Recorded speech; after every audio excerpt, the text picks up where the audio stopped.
Miércoles de la 25ª semana del tiempo ordinario. Lectura del Santo Evangelio según San Lucas, capítulo 9, versículos del 1 al 6.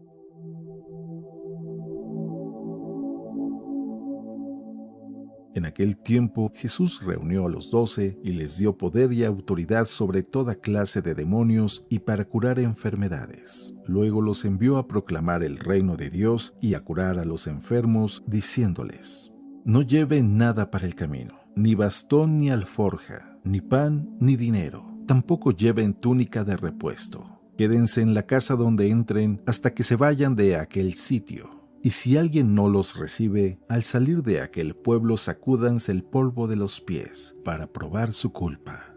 Ellos se pusieron en camino y fueron de aldea en aldea, anunciando el evangelio y curando en todas partes. Palabra de Dios.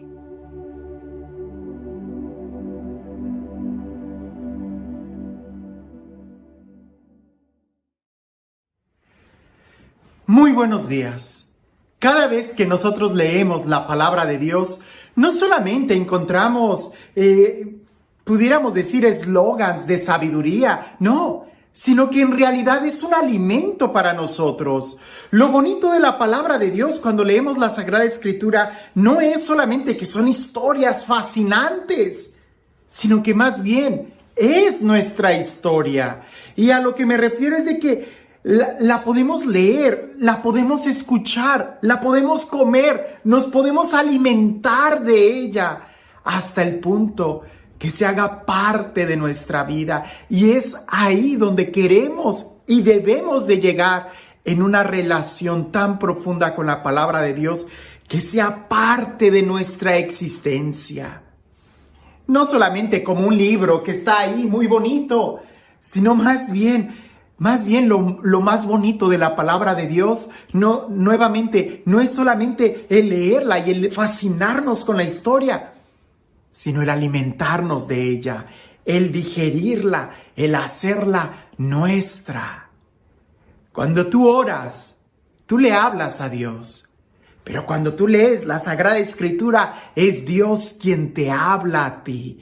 Y en ese trato de amistad, de estar orando y leyéndola y escuchándola, es cuando crece nuestra amistad con Dios. Hoy en el Evangelio, Jesús les va a dar poder a los apóstoles, pero también les da una recomendación muy importante. Escuchemos el Evangelio y tratemos de ver cuál es la recomendación que el día de hoy a ti y a mí nos hace el Evangelio. Dice así: En aquel tiempo, Jesús reunió a los 12 y les dio poder y autoridad para expulsar toda clase de demonios y para curar enfermedades. Luego los envió a predicar el reino de Dios y a curar a los enfermos. Y les dijo: No lleven nada para el camino, ni bastón, ni morral, ni comida, ni dinero, ni 2 túnicas. Quédense en la casa donde se alojen, hasta que se vayan de aquel sitio. Y si en algún pueblo no los reciben, salgan de allí y sacúdanse el polvo de los pies en señal de acusación. Ellos se pusieron en camino y fueron de pueblo en pueblo, predicando el Evangelio y curando en todas partes. Seguramente lo que más nos llama la atención es el poder que les dio a sus discípulos de expulsar demonios y sanar a los enfermos. ¿Qué semejante poder ha de haber sido ese que hasta los demonios se sometían? ¿Habría algo mejor que eso? Sí, las recomendaciones que le da después. La confianza. Más que el poder de expulsar demonios y sanar a las personas, es tener confianza en Dios. Por eso da varias recomendaciones. No lleven bastón, no lleven morral, no lleven comida, no lleven ni dinero, ni siquiera lleven 2 túnicas. Da toda una serie de recomendaciones que tienen algo en esencia: confiar en Dios. Es más importante tener la confianza en Dios que el poder realizar milagros. Y es que, por ejemplo, el día de hoy, nosotros recordamos al Padre Pío de Pietrelcina, ¿no? Aquel monje estigmatizado que tenía muchos dones y que incluso a él se le atribuyen que realizó muchos exorcismos y que indudablemente tenía el don también de sanar y de curar y dones extraordinarios como el poder leer las conciencias y cosas por el estilo. Muchos de nosotros, cuando vemos la biografía del Padre Pío, nos sorprende, y lo he oído mucho, que les sorprende la forma en cómo peleaba con el diablo cuerpo a cuerpo, que les sorprende el don de ciencia que él tenía de discernir los espíritus. Y muchos se quedan ahí, y cuando les preguntan, aquí cuando son las clases de confirmación, que cuál es el santo que eligen, muchos eligen al Padre Pío, y cuando se les pregunta por qué, es que ha peleado contra el demonio, es que tenía tanta fe que sanaba a los enfermos. Pero no nos damos cuenta que en la vida del Padre Pío había algo mucho más importante: la confianza que tenía en Dios. Y lo que logró poder llevar al Padre Pío hasta los altares, lo que logró hacer que el Padre Pío permaneciera fiel, fue la confianza inquebrantable que él tenía en Dios. Y esa confianza es para todos nosotros. Quizás no es mi carisma el jamás poder leer las conciencias. Algunos lo dicen, pero no lo tengo, créanme. No, quizás nunca va a ser mi carisma. Quizás mi carisma nunca va a ser hacer exorcismos como los hacía el Padre Pío. No, quizás nunca. Pero indudablemente yo sé que estoy llamado a confiar en Dios. Yo sé que estoy llamado a tener una relación profunda con Dios. Y es eso lo que todos nosotros deberíamos de aspirar. El por eso no llevar bastón, no apoyarme en nadie más que no sea solamente en Dios. No llevar morral, que no cargue nada. Tengo que ser libre, ligero de equipaje, diría el Padre Emiliano Tardif, para poder llegar y poder viajar y hacer la voluntad de Dios sin maletas, sin nada que cargar. Poder ni siquiera preocuparme ni de la comida ni del dinero, saber que tengo un Dios que cuida de mí, que me alimenta a confiar, que mi alimento, como diría Jesús, mi alimento es hacer la voluntad del Padre. Todo eso implica una confianza, porque sí ha habido casos, muchos casos, de personas que tienen el don de hacer exorcismos y que tienen el don de hacer curaciones y milagros increíbles, pero por no tener una relación de amistad sólida con Dios fundada en su confianza, terminan arruinando sus vidas.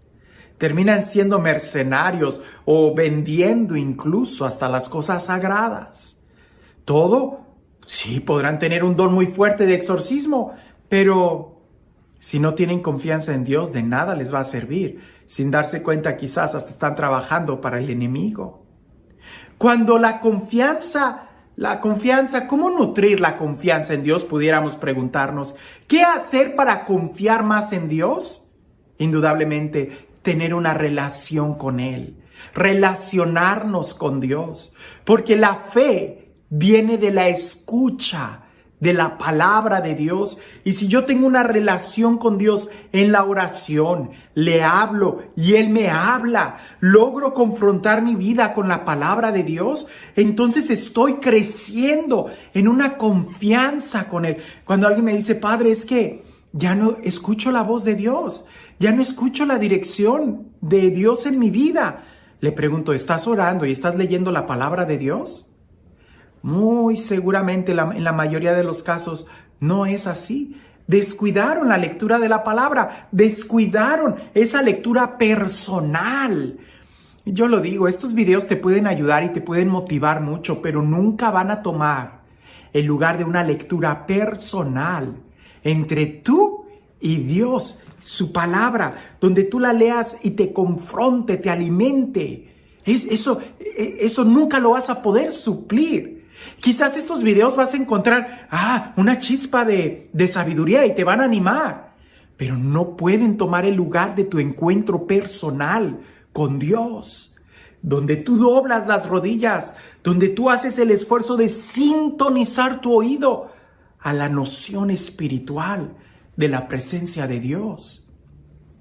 Queremos hacer milagros, pero no queremos confiar en Dios. Pues, ¿cómo es eso? Queremos expulsar demonios, pero no queremos expulsar nuestros miedos ni nuestras angustias. Pues, ¿cómo es eso? No se puede. Por eso al final parece que Jesús da las mejores recomendaciones. Confíen. ¿Y cómo? Teniendo una relación personal con Él, escuchando su palabra. Porque antes de pretender sacar un demonio de alguien, primero tienes que sacarlos de tu corazón.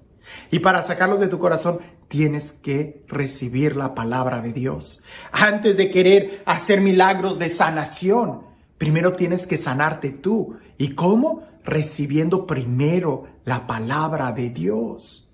Antes de predicar y de anunciar, debemos de dejar que la palabra de Dios resuene en nuestro interior primero. Si no, tarde que temprano nos vamos a equivocar de camino. Habrá personas que tengan el don de predicar muy fuerte y podrán hacerlo. Pero si ellos no tienen una relación de amistad con Dios, tarde que temprano los vamos a ver caer.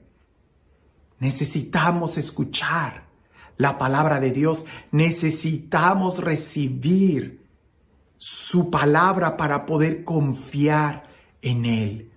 ¿Quieres crecer en la confianza en Dios? Ponte a orar y ponte a escuchar su palabra y vas a darte cuenta cómo en ti va a ir creciendo el don de la fe. Y este Dios, el Dios del amor, el Dios de la vida, el Dios de la paz, el Dios de la fuerza, el Dios que quiere revestirnos de milagros, de fuerza, de poder, pero el Dios que quiere indudablemente tener un trato de amistad contigo y conmigo, que sea este Dios, el Dios trino y uno, quien el día de hoy te bendiga, en el nombre del Padre, del Hijo y del Espíritu Santo. Cuentan por ahí que una amiga le dice a la otra: oye, amiga mía, me enteré que ya rompiste tu relación con Tomás. ¿Qué pasó? Y aquella amiga le dice: bueno, pues tú sabes, poco a poco me fui enfriando y ya no tuve el mismo amor con Tomás. Entonces, pues preferí ya romper la relación y no llevarla más lejos. Y la amiga le dice: muy bien. Oye, ¿y el anillo que te dio, ya se lo devolviste? Y ella le dice: no, la relación con el anillo sigue siendo la misma. El anillo lo quiero mucho. Indudablemente es mucho más importante tener una relación con Tomás que con un anillo. Es mucho más importante tener una relación con Dios que con los milagros que se realizan. ¿Tu relación con Dios es directamente por Él o por el anillo que te ha dado? Jesús nos invita a que crezcamos en la confianza con Él. Y esta frase que hemos escuchado mucho, hay que meditarla y vivirla. Yo sigo al Dios de los milagros y no tanto los milagros de mi Dios. Yo prefiero mucho más tener una relación de amistad con Dios, porque Él es el mejor milagro que puede pasar en mi vida. Lo demás es secundario al lado de mi Dios. Que tengas un excelente día.